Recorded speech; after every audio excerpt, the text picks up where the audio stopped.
Hey APES students, this is a quick video to walk you through the directions for using the FRQ digital notebook that we'll be using throughout the year. I know the directions for this were a little bit unclear in class, so I'm hoping that this video will help clarify things. So each day that you watch an Edpuzzle, at the end of the video, you'll answer an FRQ.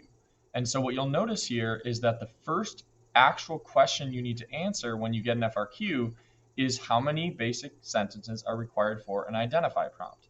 And so it's important that we have that FRQ task verb sheet handy. So if we go back to the classwork tab here for B hour and we click on the FRQ digital notebook, we'll notice that the FRQ task verb sheet is right here. So I want you to open that.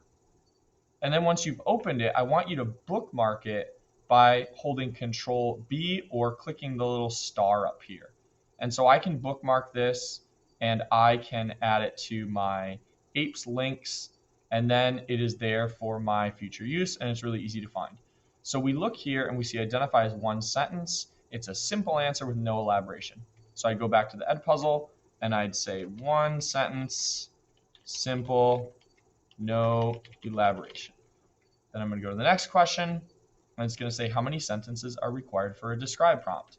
So again, I'd go back to my task verb sheet here. I'd look and see that describe is 2 sentences, and we just need some basic key details. But it's really important that we have 2 sentences so that we elaborate a little bit. I'd go back, say 2 sentences, basic key details.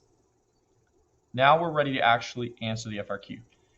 Half the battle in APES is just making sure that your answer is actually formatted properly and that you give the proper amount of depth. And so that's why we answer those 2 questions before we actually dive into the content.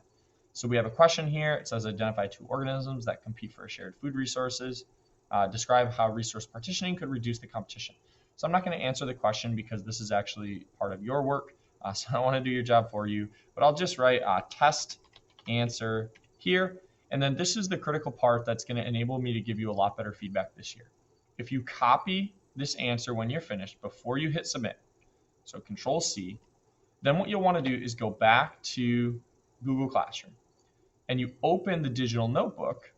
And when you open the digital notebook, you'll notice that there is a section for each of the FRQs in your video. And the prompt is here again for 1.1 so that you have it fresh in your mind if you're writing it in the notebook here. And then if you can just Control V and paste your answer there, what that does is allows me to actually leave you specific comments. I can highlight parts of your answer. I can tell you exactly where you went off the tracks if you did not earn full credit, or I can give you a compliment if you did a nice job and earned full credit. And so I can leave you that feedback right down here.